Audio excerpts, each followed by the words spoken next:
Hi, you both. Thank you so much for being here. Oh, so happy to be here. Thanks for having us. Yes, so happy to talk about Rare, which if you are a person who knows anything about the beauty industry, you definitely know Rare. So Selena, let's start just kind of from the beginning. By the time you launched the company in 2020, you were already a globally recognized musical artist and actor. Why did you want to create a beauty company, and what did you feel that you could add that would be different? I think I didn't want to really enter the cosmetics world without a mission. I don't know if I could feel like I was putting something out in the world that was going to be also giving to what we focus on at Rare Beauty with mental health. So to be honest, it was actually it was a dream that kind of happened within this brand, and on top of it, we were able to make hopefully decent products that people enjoy, and that's just a bonus. Amazing. Elise, you have this incredible background as a corporate social impact and marketing expert. You even worked with First Lady Michelle Obama on her Let's Move initiative, which is super cool. What was it about Selena's vision for Rare that really attracted you? You know, I always joked that I didn't envision a career working for famous people. I've said this to Selena.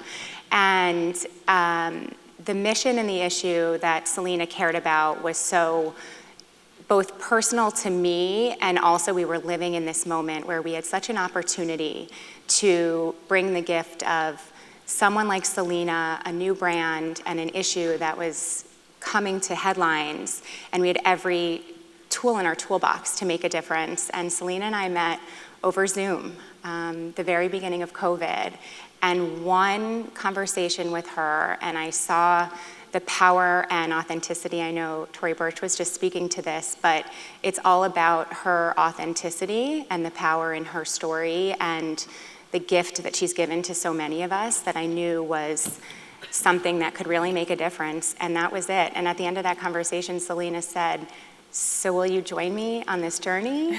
And of course I said, absolutely, and she pulled me to Los Angeles. Moved all the way across the country. Yeah. Well, I really want to hear a little bit more about the Rare Impact Fund, and tell us a little bit about what makes you the most proud about the work that you've done so far.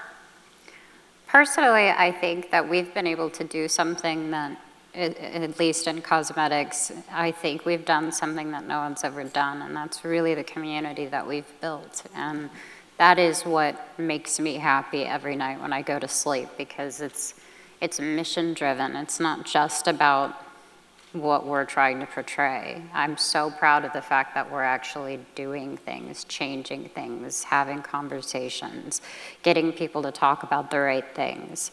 I'm sure you could add to that, Elise, but I'm very proud for sure. Yeah, Elise, maybe give us some of the impressive figures. Oh yeah, sorry, I'm bad at that. Well, I think, you know, for the Rare Impact Fund in particular, which is a nonprofit organization, we've raised more than $13 million since we launched, which for an issue that's so incredibly underfunded, only about 1.3% of philanthropy dollars go towards mental health, and 2% of global government funding for an issue that's so prevalent and touches so many lives just doesn't make sense. And so we've raised funds, and we currently support 26 organizations around the world that provide support to young people. And on average each year, we're reaching over 1 million young people, over 1,000 schools and educational systems, and about 700,000, we call them stakeholders, but they're really all the people that surround a young person's life. So really helping so that a young person has all these places to turn with people around them that understand, know what to look for, know how to bring them help. And that's been incredibly profound in the mental health and philanthropy space. And when we launched the brand, Selena made this really bold commitment. We had never sold one product.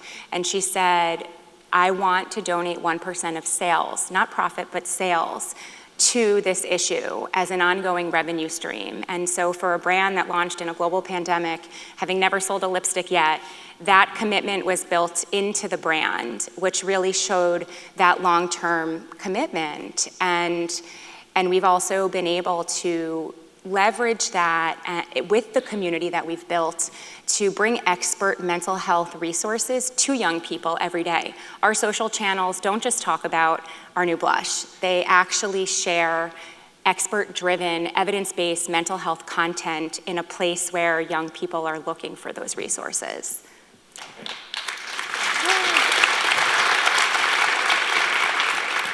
There's sort of an inherent tension in making and selling beauty products, right? Like for most of us, no matter how much makeup we apply or how skillfully we know how to apply it, we're never gonna look like the person in the advertisement who's selling that product to us. And I know it's obviously so important to both of you to uplift people and to help others feel good about themselves. So how do you think about those tensions in creating a beauty company?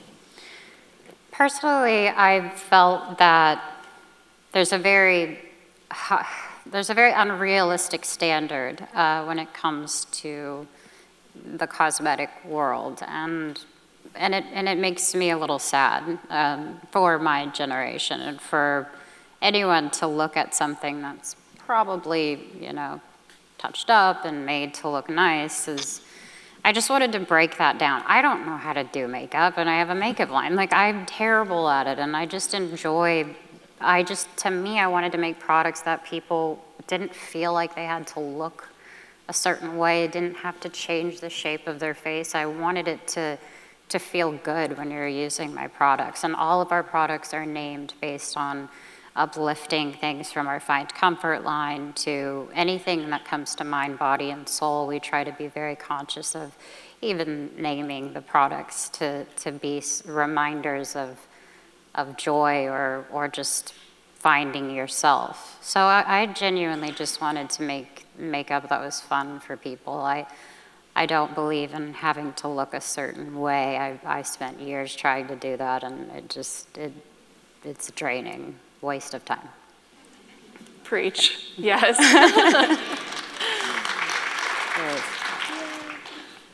I am curious, I mean, so much of this plays out on social media, right? Like you go into your phone and you sort of fall into this hole of seeing all these images, and I respect and appreciate so much that you're sort of trying to be a counter voice in that world, which is amazing. But what is your relationship with social media like these days? You are the most followed person on Instagram, most followed woman on Instagram, which is, you know, such a platform for scrutiny. I just am wondering, what is that like for you these days, and how does it impact your mental health for better or worse? Well, I took 4 years off of Instagram, and I let my team post for me for those years. I felt like it was the most rewarding gift I gave myself. I think people, especially young kids, you're sitting there so focused on what looks wonderful when everything that's meant to be wonderful to you is not from here. And I was more present, I was happier. I would actually get real phone calls about people telling me about their story, and I could actually hear it instead of going, oh, I already know what you did today. It's like, it's more human. Like, I think I find it frustrating, and then I can get a little mouthy, and I want to defend people I love, and I think it's important to take breaks. So I don't really pay much attention. I'll just, do things here and there. Elise, how about you? What does social media look like for you these days? So I would say social media for me is connected to work, of course. And yes. I think we know that young people, particularly a lot of the people that we reach at the brand, a lot in that Gen Z population, they turn to social media, and they also, in particular, are turning to social media for support around behavioral challenges. So whether they're following trained therapists on social media, we know that young people, there's actually a recent report that shared that young people want brands to be focusing on social issues, and top among those issues is mental health. And so for us, while we recognize the negative impacts that social media can have. We're trying to counteract that, and we're really leveraging social and the reach of Selena and the brand to actually be delivering substantial educational information. And so for us, that's success, and that's leveraging social and our reach and our community for good, because we know it's not going anywhere. And so as much as we can train ourselves to be boundaried, and as a brand we encourage digital detoxes, we also know that social media does have a place in people's lives, and if used in the right way and with the right information, you actually really can be filling a gap. I know sometimes you get comments from people on the Rare accounts, and I imagine you get in your DMs and comments on your posts and everything, people who are going through struggle, like they come to you to talk about mental health. How do you feel is appropriate for you to respond in those moments? It seems like it's sort of a tough place to find yourself in, because these aren't necessarily people that you know. You can't call them, make sure they're okay. What is your response to those moments? Well, I think first is we definitely aren't ones to diagnose or to say we know what's best. That's definitely not what we do. I think through what, well, then I'll let Elise speak. She sounds better than me. She looks better than me. Guys, come on. I think first of all, we make sure that our team, the team that manages the community and social, first of all, they have a direct line to all of us, and they know the way that we respond is with crisis lines and where to call if you're in need of immediate crisis. If something feels really triggering, we will reach out to one of our mental health experts to connect them. We constantly reiterate we are not a team of mental health experts ourselves, but we make sure that we go through comments so that we can support as much as we can. Believe it or not, a lot more of the comments have become, wow, like, this was so informative to me, or you saved my life, or you turned my day around, or Selena sharing her story made me feel less alone. And really, as the brand evolves, that's become the bulk of the comments that come in. And we've always said if we can save one life, like, we've made a difference. Yep. And we see that every day in what we've been able to build.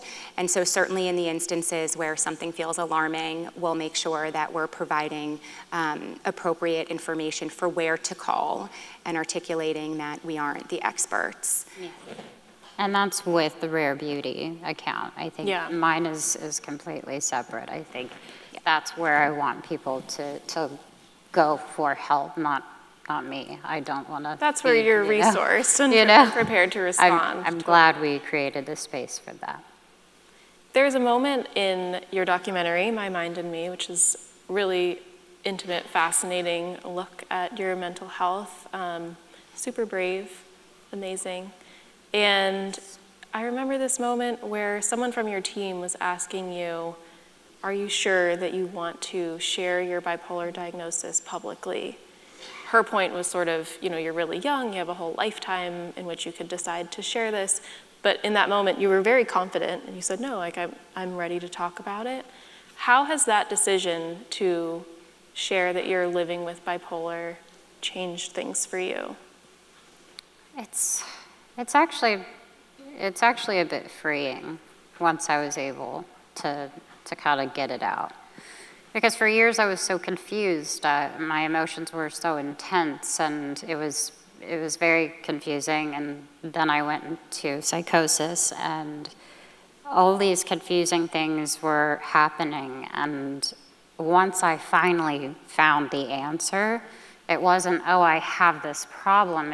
It actually made me feel better to know and understand what was happening in my mind. And I actually found it to be less scary. And words and titles, of course, can confuse people. But I'm proud to say I've been able to, lucky enough to have the right medications, and I believe in taking care of yourself. And I just wear it as a badge. Not ashamed of it in any way. Yeah.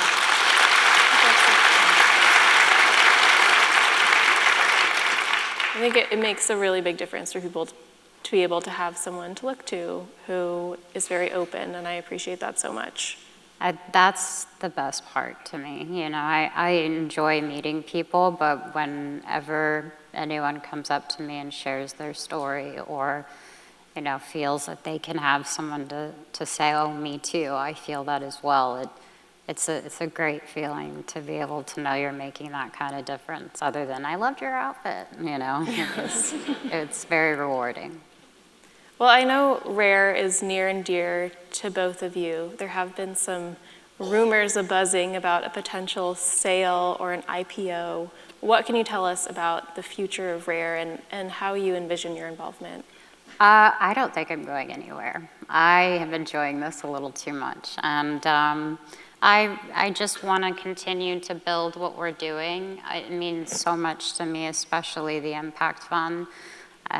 We have so many fun things coming up, both with the fund and the brand. So I'm just looking forward to being a part of this. This is my pride and joy. So I don't know where we'll go, basically. Elise, what are your thoughts on the vision for the future of Rare?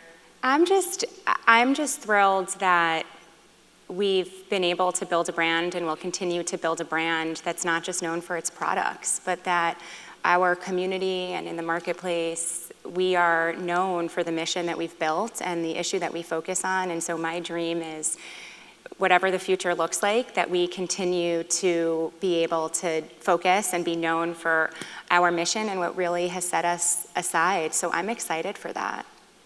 Amazing. Let's leave off with a little bit of advice for the room, maybe, or taking a look at how you lead by example. What is the single most important thing that you each do for your mental health? I got to do a lot for my mental health.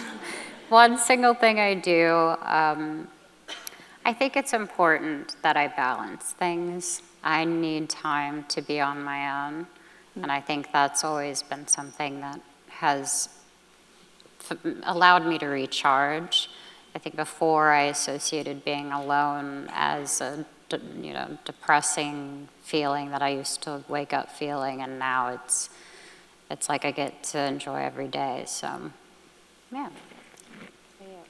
I'd say for me, it's two things. It's surrounding myself with people who lift me up, always having the handful of people that I know I can turn to and love to be around.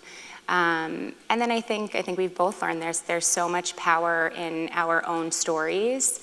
And once you start to share a tiny bit, you just realize how much less alone you are and how so many of us are more alike than we are different when you start to open up and share whatever story or whatever piece of you want to share. It's such a connection point, and it creates strong relationships and support. Well, that makes me very excited for all the conversations that we're here to have today. Thank you both so much. This was wonderful. Thank you.